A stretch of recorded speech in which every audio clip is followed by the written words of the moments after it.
ओम नमो भगवते वासुदेवाय। मित्रों, आपके और आपके परिवार पर भगवान नारायण की कृपा सदैव बनी रहे। द्वापर युग में एक समय की बात है। यशोदा जी ने कृष्ण से कहा, हे कृष्ण, तुम सारे संसार के उत्पन्न करता, पोषक तथा उसके संहार करता हो। आज कोई ऐसा व्रत मुझसे कहो जिसके करने से मृत्यु लोक में स्त्रियों को विधवा होने का भय न रहे तथा यह व्रत सभी मनुष्यों की कामनाएं पूर्ण करने वाला हो। श्री कृष्ण कहने लगे, हे माता, तुमने अति सुंदर प्रश्न किया है। मैं तुमसे ऐसे ही व्रत को सविस्तार कहता हूँ। सौभाग्य की प्राप्ति के लिए स्त्रियों को 32 पूर्णमासियों का व्रत करना चाहिए। इस व्रत के करने से स्त्रियों को सौभाग्य संपत्ति मिलती है। यह व्रत अचल सौभाग्य देने वाला एवं भगवान शिव के प्रति मनुष्य मात्र की भक्ति को बढ़ाने वाला है। यशोदा जी कहने लगी, हे कृष्ण, सर्वप्रथम इस व्रत को मृत्यु लोक में किसने किया था? इसके विषय में विस्तार पूर्वक मुझसे कहो। श्री कृष्ण कहने लगे कि इस भूमंडल पर एक अत्यंत प्रसिद्ध राजा चंद्रहास से पालित अनेक प्रकार के रत्नों से परिपूर्ण कातिका नाम की एक नगरी थी। वहाँ पर धनेश्वर नाम का एक ब्राह्मण रहता था और उसकी स्त्री अति सुशील रूपवती थी। दोनों ही उस नगरी में बड़े प्रेम के साथ रहते थे। घर में धन धान्य आदि की कमी नहीं थी। उनको एक बड़ा दुख था कि उनके कोई संतान नहीं थी। इस दुख से वह अत्यंत दुखी रहते थे। एक समय बड़ा तपस्वी योगी उस नगरी में आया। वह योगी उस ब्राह्मण के घर को छोड़कर अन्य सब घरों से भिक्षा लाकर भोजन किया करता था। उस योगी ने एक दिन रूपवती से भिक्षा ना लेकर किसी अन्य घर से भिक्षा लेकर गंगा किनारे जाकर भिक्षान को बड़े प्रेम पूर्वक खा रहा था। धनेश्वर ने योगी का यह सब कार्य किसी प्रकार से देख लिया। अपनी भिक्षा के अनादर से दुखी होकर धनेश्वर योगी से बोला, महात्मन, आप सब घरों से भिक्षा लेते हैं, परंतु मेरे घर की भिक्षा कभी नहीं लेते। इसका कारण क्या है? योगी ने कहा कि निसंतान के घर की भीख पतितों के अन्न के तुल्य होती है और जो पतितों का अन्न खाता है वह भी पतित हो जाता है। चूंकि तुम निसंतान हो, अतः पतित हो जाने के भय से मैं तुम्हारे घर की भिक्षा नहीं लेता हूँ। धनेश्वर यह बात सुनकर अपने मन में बहुत दुखी हुआ और हाथ जोड़कर योगी के पैरों में गिर पड़ा तथा अर्थभाव से कहने लगा, हे महाराज, यदि ऐसा है तो आप मुझे पुत्र प्राप्ति का उपाय बताइए। आप सर्वज्ञ हैं, मुझ पर अवश्य ही कृपा कीजिए। धन की मेरे घर में कोई कमी नहीं है, परंतु मैं पुत्र न होने के कारण अत्यंत दुखी हूँ। आप मेरे इस दुख का हरण करें, आप समर्थवान हैं। यह सुनकर योगी कहने लगा, हे ब्राह्मण, तुम माँ चंडी की आराधना करो। घर आकर उसने अपनी स्त्री से सब वृतांत कहा और स्वयं तप के निमित्त वन में चला गया। वन में जाकर उसने माँ चंडी की उपासना की और उपवास किया। माँ चंडी ने 16वें दिन उसको स्वप्न में दर्शन दिया और कहा, हे धनेश्वर, जा, तेरे पुत्र होगा, परंतु वह 16 वर्ष की आयु में ही मृत्यु को प्राप्त हो जाएगा। यदि तुम दोनों स्त्री पुरुष 32 पूर्णमासियों का व्रत विधि पूर्वक करोगे तो वह दीर्घायु होगा। जितनी तुम्हारी सामर्थ्य हो, आटे के दिए बनाकर शिव जी का पूजन करना, परंतु पूर्णमासी को 32 जों जाने चाहिए। प्रातःकाल होने पर इस स्थान के समीप ही तुम्हें एक आम का वृक्ष दिखाई देगा। उस पर चढ़कर एक फल तोड़कर शीघ्र अपने घर चले जाना। अपनी स्त्री से सब वृतांत कहना। ऋतु स्नान के पश्चात वह स्वच्छ होकर श्री शंकर जी का ध्यान करके उस फल को खा लेगी। तब शंकर भगवान की कृपा से उसे गर्भ हो जाएगा। जब वह ब्राह्मण प्रातःकाल उठा तो उसने उस स्थान के पास ही एक आम का वृक्ष देखा जिस पर एक अत्यंत सुंदर आम का फल लगा हुआ था। उस ब्राह्मण ने उस आम के वृक्ष पर चढ़कर उस फल को तोड़ने का प्रयत्न किया, परंतु वृक्ष पर कई बार प्रयत्न करने पर भी वह न चढ़ पाया। तब उस ब्राह्मण को बहुत चिंता हुई और उसने विघ्न विनाशक श्री गणेश जी की वंदना करने लगा। हे दयानिधे, अपने भक्तों के विघ्नों का नाश करके उनके मंगल कार्य को करने वाले, दुष्टों का नाश करने वाले, रिद्धि सिद्धि के देने वाले, आप मुझ पर कृपया करके इतना बल दें कि मैं अपने मनोरथ को पूर्ण कर सकूं। इस प्रकार गणेश जी की प्रार्थना करने पर उनकी कृपा से धनेश्वर वृक्ष पर चढ़ गया और उसने एक अति सुंदर आम का फल देखा। उसने विचार किया कि जो वरदान से फल मिला था वह यह है और कोई फल दिखाई नहीं देता। उस धनेश्वर ब्राह्मण ने जल्दी से उस फल को तोड़कर अपनी स्त्री को लाकर दिया और उसकी स्त्री ने अपने पति के कथा अनुसार उस फल को खा लिया और वह गर्भवती हो गई। देवी जी की असीम कृपा से उसे एक अत्यंत सुंदर पुत्र उत्पन्न हुआ, जिसका नाम उन्होंने देवीदास रखा। माता पिता के हर्ष और शोक के साथ वह बालक शुक्ल पक्ष के चंद्रमा की भांति अपने पिता के घर में बढ़ने लगा। भवानी की कृपा से वह बालक बहुत ही सुंदर, सुशील और विद्या में बहुत ही निपुण हो गया। दुर्गा जी की आज्ञा अनुसार उसकी माता ने 32 पूर्णमासी का व्रत रखना प्रारंभ कर दिया था, जिससे उसका पुत्र बड़ी आयु वाला हो जाए। 16वां वर्ष लगते ही देवीदास के माता पिता को बड़ी चिंता हो गई कि कहीं उनके पुत्र की इस वर्ष मृत्यु न हो जाए। इसलिए उन्होंने अपने मन में विचार किया कि यदि दुर्घटना उनके सामने हो गई तो वह कैसे सहन कर सकेंगे। अस्तु उन्होंने देवीदास के मामा को बुलाया और कहा कि हमारी इच्छा है कि देवीदास 1 वर्ष तक काशी में जाकर विद्या अध्ययन करें और उसको अकेला भी नहीं छोड़ना चाहिए।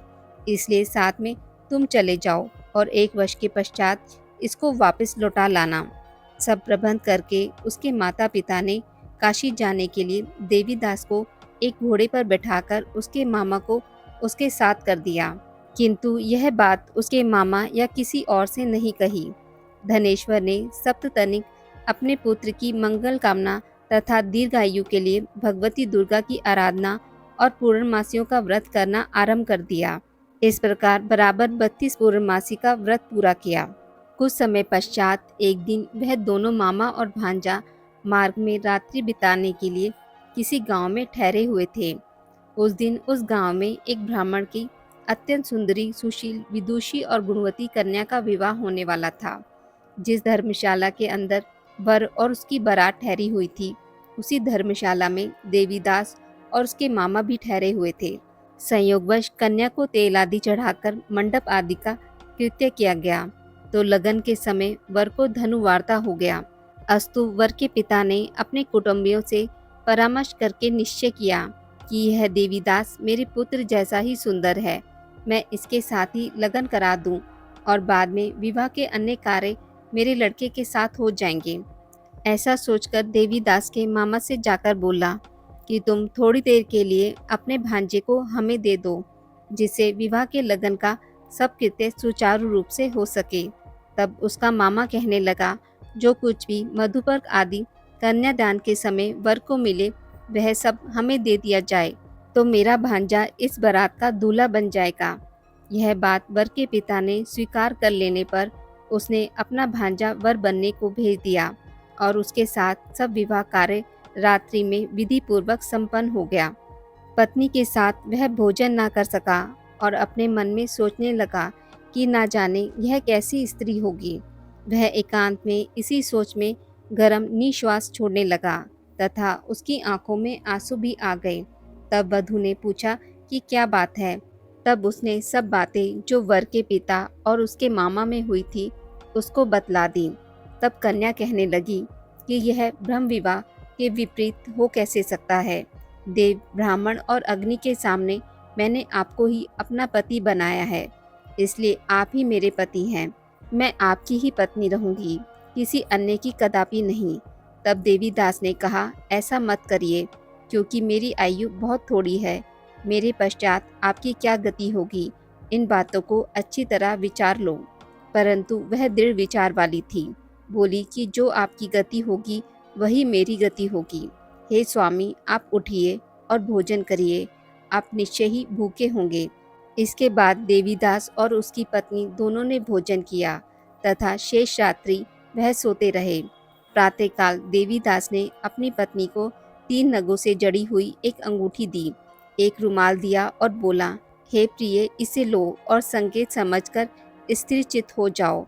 मेरे मरण और जीवन जानने के लिए एक पुष्प वाटिका बना लो, उसमें सुगंधित वाली एक नव मालिका लगा लो। उसको प्रतिदिन जल से सींचा करो और आनंद के साथ खेलो कूदो तथा उत्सव मनाओ। जिस दिन मेरा प्राणांत होगा ये फूल सूख जाएंगे, और जब ये फूल हरे हो जाएं तो जान लेना कि मैं जीवित हूँ। यह बात निश्चय करके समझ लेना, इसमें कोई संशय नहीं है। यह समझकर वह चला गया। प्रातःकाल होते ही वहाँ पर गाजे बाजे बजने लगे, और जिस समय विवाह के कार्य समाप्त करने के लिए वर तथा बाराती मंडप में आए तो कन्या ने वर को भली प्रकार से देखकर अपने पिता से कहा कि यह मेरा पति नहीं है। मेरा पति वही है जिसके साथ रात्रि में मेरा पाणी ग्रहण हुआ था। इसके साथ मेरा विवाह नहीं हुआ है। यदि यह वही है तो बताएं कि मैंने इसको क्या दिया। मधुपर्क और कन्यादान के समय जो मैंने भूषण आदि दिए थे उन्हें दिखाएं, तथा रात्रि में मैंने क्या गुप्त बातें कही थी वह सब सुनाएं। पिता ने उसके कथा अनुसार वर को बुलाया। कन्या की यह सब बातें सुनकर वह कहने लगा कि मैं कुछ नहीं जानता। इसके पश्चात लज्जित होकर वह अपना सा मुंह लेकर चला गया, और सारी बारात भी अपमानित होकर वहां से लौट गई। भगवान श्री कृष्ण बोले, हे माता, इस प्रकार देवीदास काशी विश्वविद्यालय के लिए चला गया। जब कुछ समय बीत गया तो काल से प्रेरित होकर एक सर्प रात्रि के समय उसको डसने के लिए वहां पर आया। उस विषधर के प्रभाव से उसके शयन का स्थल चारों ओर से विष की ज्वाला से विषैला हो गया, परंतु व्रत राजा के प्रभाव से उसको काटने न पाया, क्योंकि पहले ही उसकी माता ने 32 पूर्णिमा परंतु व्रत राजा के प्रभाव से उसको काटने ना पाया, क्योंकि पहले ही उसकी माता ने 32 पूर्णिमा का व्रत कर रखा था। इसके बाद मध्याह्न के समय स्वयं काल वहां पर आया और उसके शरीर से उसके प्राणों को निकालने का प्रयत्न करने लगा, जिससे वह मूर्छित होकर पृथ्वी पर गिर पड़ा। भगवान की कृपा से उसी समय पार्वती जी के साथ श्री शंकर जी वहां पर आ गए। उसको मूर्छित दशा में देखकर पार्वती जी ने भगवान शंकर से प्रार्थना की कि हे महाराज, इस बालक की माता ने पहले 32 पूर्णिमा का व्रत किया था, जिसके प्रभाव से हे भगवान आप इसको प्राणदान दें। भवानी के कहने पर भक्त वत्सल भगवान श्री शिव जी ने उसको प्राणदान दे दिया। इस व्रत के प्रभाव से काल को भी पीछे हटना पड़ा और देवीदास स्वस्थ होकर बैठ गया। उधर उसकी स्त्री उसके काल की प्रतीक्षा किया करती थी।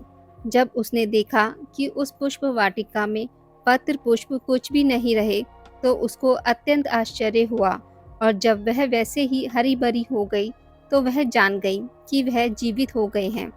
यह देखकर वह बहुत प्रसन्न मन से अपने पिता से कहने लगी कि पिताजी, मेरे पति जीवित हैं, आप उनको ढूंढिए। जब 16 वर्ष व्यतीत हो गए तो देवीदास भी अपने मामा के साथ काशी से चल दिया। इधर उसके ससुर उसको ढूंढने के लिए अपने घर से जाने ही वाले थे कि वह दोनों मामा भांजा वहां पर आ गए। उसको आया देखकर उसका ससुर बड़ी प्रसन्नता के साथ अपने घर में ले आया। उस समय नगर के निवासी भी वहां इकट्ठे हो गए और सबने निश्चय किया कि अवश्य ही इस बालक के साथ ही इस कन्या का विवाह हुआ था। उस बालक को जब कन्या ने देखा तो पहचान लिया और कहा कि यह तो वही है जो संकेत करके गया था। तदुपरांत सभी कहने लगे कि भला हुआ जो यह आ गया, और सब नगरवासियों ने आनंद मनाया। कुछ दिनों के बाद देवीदास ने अपनी पत्नी और मामा के साथ अपने ससुर के घर से बहुत सा उपहार आदि लेकर अपने घर की ओर प्रस्थान किया। जब वह अपने गांव के निकट आया तो कई लोगों ने उसको देखकर उसके माता पिता को पहले ही जाकर खबर दे दी कि तुम्हारा पुत्र देवीदास अपनी पत्नी और मामा के सहित आ रहा है। ऐसा समाचार सुनकर पहले तो उन्हें विश्वास नहीं हुआ, किंतु जब लोगों ने भी आकर उनकी बात का समर्थन किया तो उनको बड़ा आश्चर्य हुआ। लेकिन थोड़ी देर में देवीदास ने आकर अपने माता पिता के चरणों में अपना सिर रखकर प्रणाम किया, और उसकी पत्नी ने अपने सास ससुर के चरणों को स्पर्श किया तो माता पिता ने अपने पुत्र और पुत्रवधू को अपने हृदय से लगा लिया, और दोनों की आंखों में प्रेम अश्रु बह चले। अपने पुत्र और पुत्रवधू के आने की खुशी में धनेश्वर ने बड़ा भारी उत्सव किया और ब्राह्मणों को भी बहुत सी दान दक्षिणा देकर प्रसन्न किया। श्री कृष्ण जी कहने लगे कि इस प्रकार धनेश्वर 32 पूर्णिमाओं के व्रत के प्रभाव से पुत्रवान हो गया। जो भी स्त्रियां इस व्रत को करती हैं वे जन्म जन्मांतर में वैधव्य का दुख नहीं भोगती और सदैव सौभाग्यवती रहती हैं। यह मेरा वचन है, इसमें कोई संदेह नहीं मानना। यह व्रत पुत्र पौत्रों को देने वाला तथा संपूर्ण कामनाओं को पूर्ण करने वाला है। 32 पूर्णिमाओं के व्रत के करने से व्रती की सब इच्छाएं भगवान शिव जी की कृपा से पूर्ण हो जाती हैं। आज की इस वीडियो में बस इतना ही। मित्रों, अगर आपको मेरी वीडियोस पसंद आती हैं तो इसे लाइक और शेयर ज़रूर करें और पूजा पाठ से जुड़ी जानकारी के लिए मेरे चैनल को सब्सक्राइब करना ना भूलें। धन्यवाद।